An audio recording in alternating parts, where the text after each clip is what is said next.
Voilà, on va partager ensemble la parole du Seigneur. Vous savez que notre vie, notre société est marquée par des modes. On voit ça sur le plan vestimentaire, on ne s'habille plus aujourd'hui comme il y a 10 ans même. Sur le plan des couleurs, on voit que régulièrement les couleurs elles changent et en fonction, quand on voit une image, sur la base des couleurs, ou les couleurs d'une voiture par exemple, on peut arriver à déterminer à peu près l'époque. Les couleurs des maisons aussi, ça change. Il y a aussi des modes sur le plan musical. La grande mode, c'est de refaire des concerts. Il y a eu les années 80 et maintenant on va faire les années 90.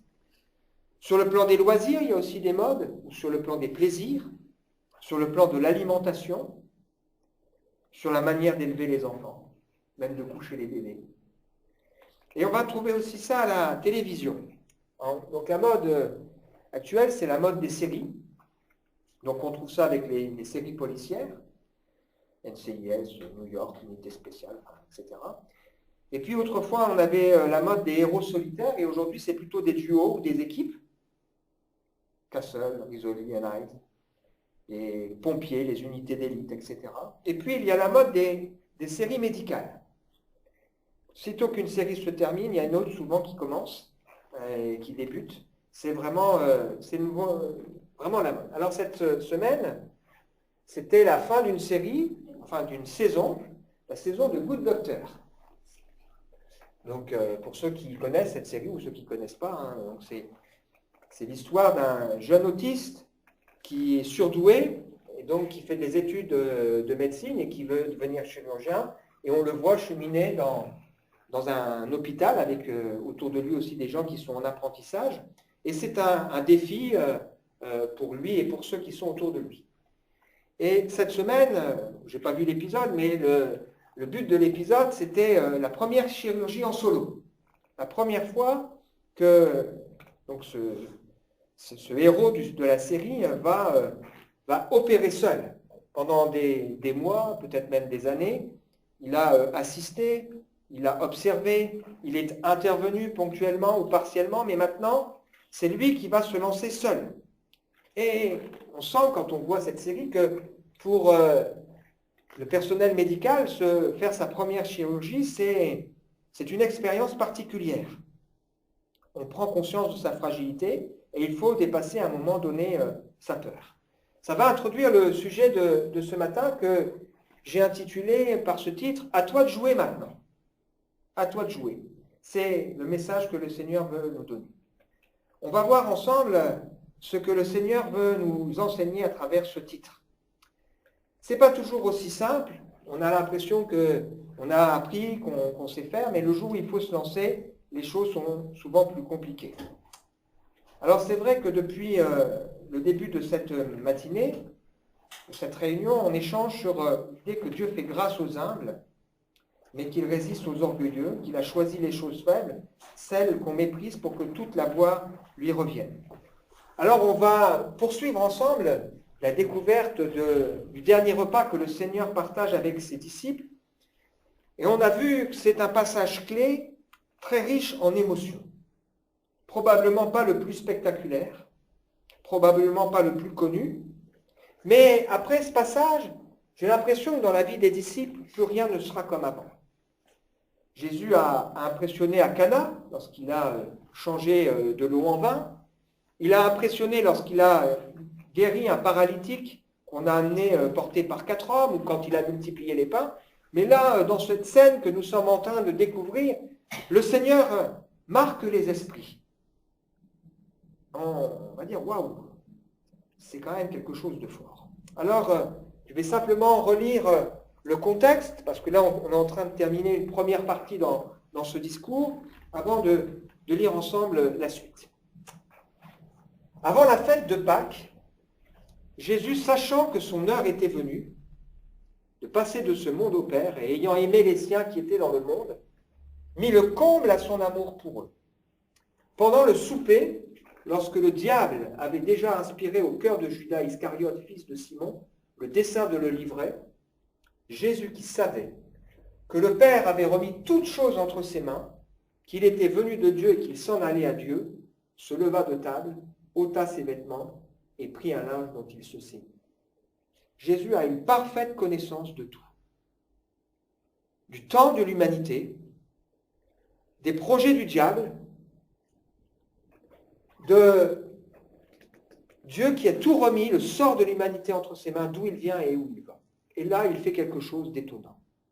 Il enlève ses vêtements, il met un linge autour de sa table et il va commencer à laver les pieds de ses disciples. On sait par l'évangile de Luc qui nous relate cette scène que les disciples, au moment du repas, étaient en train de se disputer pour savoir lequel était le plus important, de choisir leur place à table pour surtout ne pas avoir à faire ce service des serviteurs de laver les pieds des autres. Ensuite, il versa de l'eau dans un bassin, il se mit à laver les pieds des disciples et à les essuyer avec le linge dont il était saint. Il vint donc à Simon-Pierre et Pierre lui dit « Non, Seigneur, tu me laves les pieds ?» Jésus lui répondit « Ce que je fais, tu ne le comprends pas maintenant, mais tu le comprendras bientôt. » Pierre lui dit « Non, jamais tu ne me laveras les pieds. » Il était gêné. Peut-être qu'il repense à cette discussion qu'ils ont eue. Il comprend que le Seigneur est en train de faire quelque chose là qui bouscule les codes. Il est quand même mal à l'aise. Le Seigneur est en train de me laver les pieds. Jésus lui répondit, si je ne te lave, tu n'auras pas de part avec moi. Simon-Pierre lui dit, Seigneur, non seulement les pieds, mais encore les mains et la tête. Jésus lui dit, celui qui est lavé n'a besoin que de se laver les pieds pour être entièrement pur. Et vous êtes purs, mais non, pas tous. Alors on pourrait avoir le sentiment, ça y est, on a bien compris la leçon. Hein. Jésus connaissait celui qui le livrait, c'est pourquoi il dit, vous n'êtes pas tous purs. Franchement, ça devait quand même être gênant. En train de se dire, quel est le plus grand? Jésus aurait pu se contenter de siffler. On arrête, les amis, la récréation est terminée, soyez raisonnables, comportez-vous comme des adultes. C'est pas ce qu'il fait. Il montre un exemple. Mais le texte continue. À vous de jouer maintenant, à nous de jouer. Après qu'il leur eut lavé les pieds et qu'il eut pris ses vêtements, il se remit à table et leur dit, comprenez-vous ce que je vous ai fait? Vous m'appelez maître et seigneur et vous dites bien, car je le suis. Si donc je vous ai lavé les pieds, moi, le Seigneur et le maître, vous devez aussi vous laver les pieds les uns aux autres. Car je vous ai donné un exemple, afin que vous fassiez comme je vous ai fait. En vérité, je vous le dis, le serviteur n'est pas plus grand que son Seigneur, ni l'apôtre plus grand que celui qui l'a envoyé. Si vous savez ces choses, vous êtes heureux pourvu que vous les pratiquiez. On va réfléchir à 5 questions qu'évoque ce passage pour nous ce matin. Comprenons-nous ce que Jésus a fait? Comprenons-nous à quel point Dieu qui sait tout et ne laisse rien au hasard, Dieu qui tient le calendrier de l'histoire, qui sait très bien les projets du diable et qui limite ses projets, qui se sert même finalement du diable pour accomplir ce que lui a décidé. Comprenons-nous que Dieu n'a pas seulement dit qu'il nous aimait, il n'a pas seulement envoyé Jésus à 30 ans pour mourir sur la croix, mais que Jésus a mis le comble à son amour pour nous. Pas en nous exauçant, mais en s'abaissant, en nous accueillant, en nous lavant et en prenant sur son vêtement, puisqu'il a mis un linge autour de ses reins pour essuyer nos souillures et nos saletés. Si l'incarnation de Jésus avait suffi, c'est pas suffisant, il a fallu que nous comprenions de manière très pratique que le Seigneur s'est abaissé jusqu'à nous. Le Seigneur s'est abaissé en quittant la gloire pour venir jusqu'à nous et il l'a montré de manière très pratique.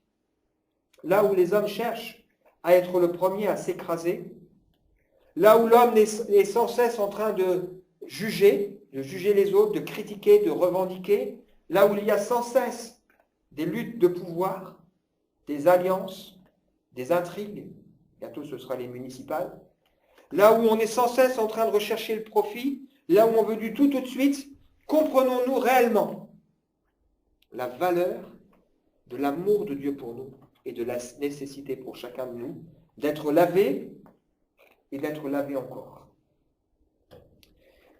Comprendre à quel point nous avons eu besoin que Dieu nous lave, ça nous conduit à l'aimer. Parce que celui à qui on pardonne peu, aime peu, mais celui à qui on pardonne beaucoup, aime beaucoup. Comprenons-nous réellement ce que le Seigneur a fait? La deuxième question que cela évoque, Jésus-Christ est-il bien le Maître et le Seigneur de ma vie? Il y a ce slogan célèbre, ni Dieu ni Maître. Alors, à l'origine, c'est le titre d'un journal qui a été créé en 1880 par Louis-Auguste Blanqui, un socialiste, dans lequel il partage des thèses révolutionnaires. Aujourd'hui, revendiquer ni Dieu ni Maître, ça veut dire qu'on a un esprit libre, on est libre de penser, de vivre, sans contrainte de faire ce qu'on veut. C'est le slogan qu'ont repris les anarchistes qui voulaient créer une société sans domination, sans exploitation, avec de la coopération, dans l'autogestion, la solidarité, la complémentarité, la liberté de chacun, l'égalité des conditions de vie. Bref, ils voulaient établir un monde qui ressemble à ce que l'Évangile dit, mais ils ne voulaient pas de Dieu. Ils voulaient le faire sans Dieu. Ça a donné le titre à de nombreuses chansons et de livres ou de reportages.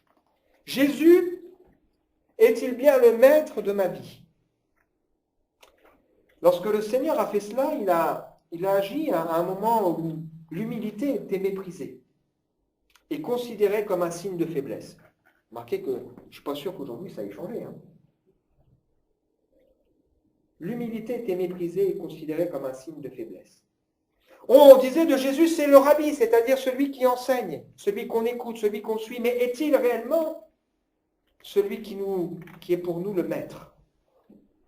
À un moment donné, le Seigneur, parlant des scribes et des pharisiens, va dire ceci: faites et observez tout ce qu'ils disent, mais n'agissez pas comme eux. Ils lient des fardeaux pesants sur les épaules des hommes, mais ils ne veulent pas les remuer du doigt. Ils agissent pour être vus des hommes, ils portent de longues phylactères, de longues franges à leurs vêtements, donc ils ont l'apparence. Ils cherchent les premières places dans les festins, les premiers sièges dans les synagogues, ils veulent être salués sur les places et qu'on dise « Rabbi, Rabbi ». Ne vous faites pas appeler Rabbi. Un seul est votre maître. Vous êtes tous frères. N'appelez personne sur la terre votre père. Un seul est votre père. Ne vous faites pas appeler directeur, car un seul est votre directeur, Christ. Est-ce que Jésus est bien le maître et le Seigneur de ma vie? Quand je pense à ce texte, je pense toujours à cette interview que j'ai entendue une fois à la radio, sur France Info, où on interviewait un prêtre et on lui disait on vous appelle mon père, mais pourtant dans la Bible, il est marqué qu'on ne doit pas se faire appeler mon père. Il a répondu, oui, c'est vrai, dans la Bible, il est écrit ne vous faites pas appeler mon père, mais vous pouvez continuer de m'appeler mon père. Incroyable. Donc ça nous rappelle que le rôle du pasteur, c'est d'être un berger, quelqu'un qui est là pour nous enseigner. Bien évidemment, on est là pour enseigner la parole de Dieu, la vérité. On a une responsabilité qui est grande, mais on n'est pas ni directeur, ni maître de conscience. Pour autant, je crois qu'il doit y avoir quand même du respect. Un jour, quelqu'un m'a dit, les gens ne sont pas là pour t'écouter. À ce moment-là, il y a un problème. Maître. Jésus est-il notre maître? Celui qui nous enseigne la voie. Est-il le Seigneur de nos vies? Celui qui a autorité et qui est sur le trône de mon cœur. Ce n'est pas des mots que le Seigneur attend, mais il attend de nous que nous agissions en conformité. Est-ce que nous faisons cette prière? Que ta volonté soit faite, que ton règne vienne, que je sois soumis à ce que tu attends et à ce que tu veux de ma vie. Parce que si nous disons qu'il est maître, ça veut dire qu'on lui obéit. Si nous disons qu'il est Seigneur, ça veut dire que nous lui rendons l'honneur. Ou alors, il y a un problème. Il y a un problème. Sommes-nous prêts à nous laver les pieds les uns les autres? Je vais aller chercher une bassine et on va commencer. Berk. Berk.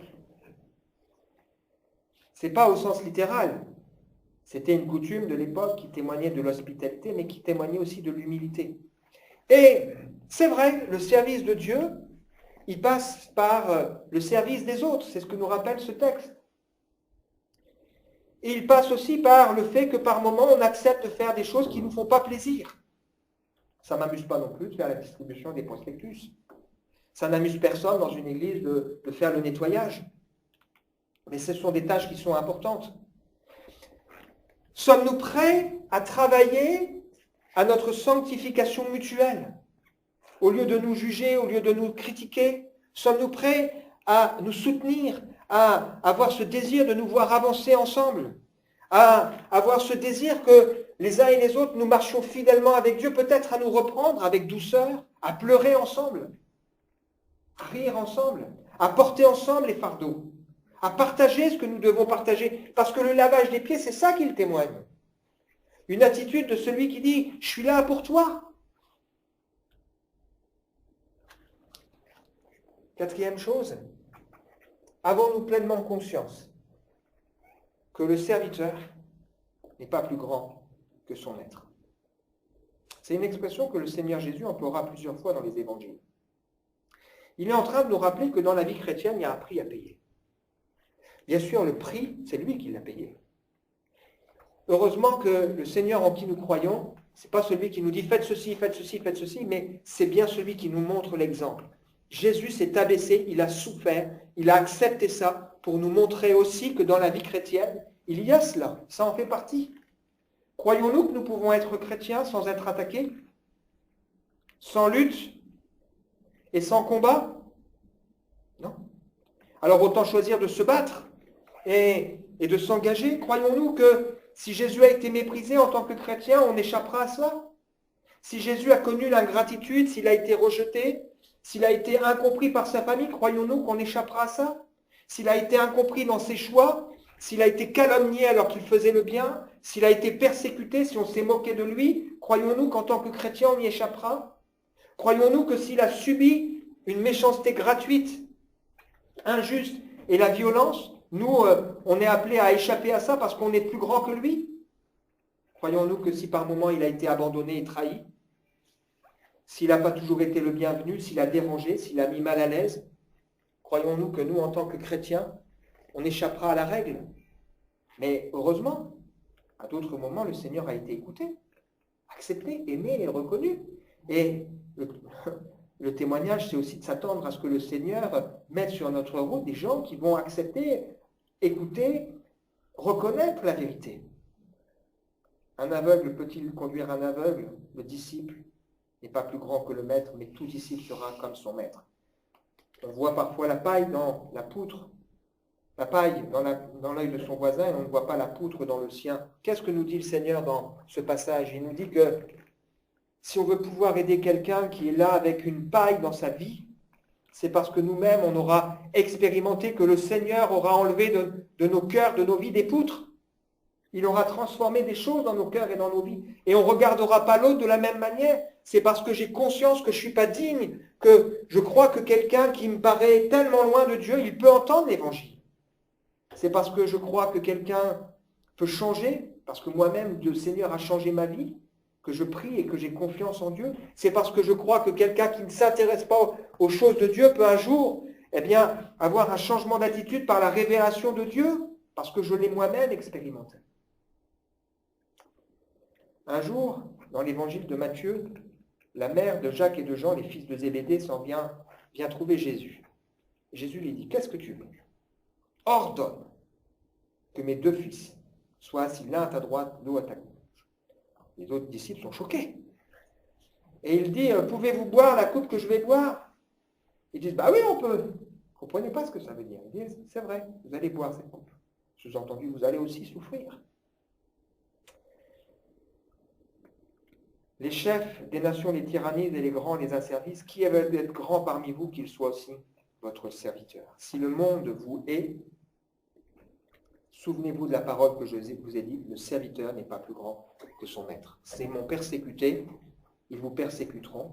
Ils vous feront toutes ces choses à cause de mon nom. Et enfin, dernier point, le Seigneur nous dit ici que son désir, c'est de nous rendre heureux. Si vous savez ces choses, vous êtes heureux pourvu que vous les pratiquiez. Souvenons-nous de cette image du début, l'image de cette série télévisée Good Doctor. À un moment donné, les médecins en apprentissage, là, ils doivent se lancer. Et là où on est plein de certitudes, on sent que par moments on tremble. Le désir de Dieu, c'est de nous rendre heureux. Mais parfois on confond bonheur et plaisir. On confond bonheur et facilité. On confond joie éphémère et bonheur durable. Le bonheur dont il est question ici, c'est la bénédiction de Dieu. C'est la finalité de savoir que nous participerons à sa gloire, pas seulement que nous la verrons. On enseigne souvent, on dit souvent à ceux qui enseignent que n'oublie pas d'interpeller à la fin du message ceux qui écoutent, sinon ça ne sert à rien. Interpelle pour qu'ils puissent vivre et mettre en pratique. Qu'est-ce que cette scène m'inspire de concret dans ma vie? Qu'est-ce que je suis prêt à accepter en mesurant mes faiblesses et en disant Seigneur, waouh, donne-moi la force, donne-moi la grâce. Qu'est-ce que je suis prêt à changer dans mon attitude? Rappelons-nous l'exemple du Maître. Rappelons-nous l'exemple de Jésus. Jésus ne s'est pas contenté de dire à ses disciples, bon, arrêtez vos bêtises. L'heure n'est pas venue de vous demander lequel est le plus grand. Il s'est déshabillé, il s'est humilié, parce qu'il avait en vue quoi? La gloire à venir. Il y a un livre qui m'a beaucoup marqué quand j'étais enfant, je l'ai déjà dit, mais je vais le redire. C'est ce livre « Que ferait Jésus à ma place ?» Je ne sais pas si quelques-uns l'ont lu. C'est l'histoire d'un groupe de personnes qui décident de se dire, bon, à partir de maintenant, dans notre vie, on va se comporter comme si Jésus était à notre place. Et puis, toutes les semaines, je crois, parce que ça fait longtemps que je l'ai lu, mais toutes les semaines, ils se revoient et ils se disent, bon, alors maintenant, comment tu as vécu la semaine? En faisant ce que Jésus ferait à ta place. Que ferait Jésus à ma place? La parole de Dieu est comme un miroir qui est là pour nous révéler ce qui doit changer dans nos cœurs et dans nos vies. Et la foi, c'est de réaliser notre faiblesse et de dire, Seigneur, moi, je n'ai pas la force de vivre ça. Mais j'ai besoin de toi qui change mon cœur et qui me donne la force de vivre ce que tu veux pour moi. Si vous savez ces choses, vous êtes heureux pourvu que vous les pratiquiez. Il y a tant de gens qui sont d'accord. Ah ouais, l'angile, en part ça c'est pour les autres, mais pour moi, pour ma vie, dans mon cœur, qu'est-ce que ça va changer? Je propose de prendre un temps pour nous recueillir et prier. Seigneur, déjà ce qu'on a vu la semaine dernière, c'était fort.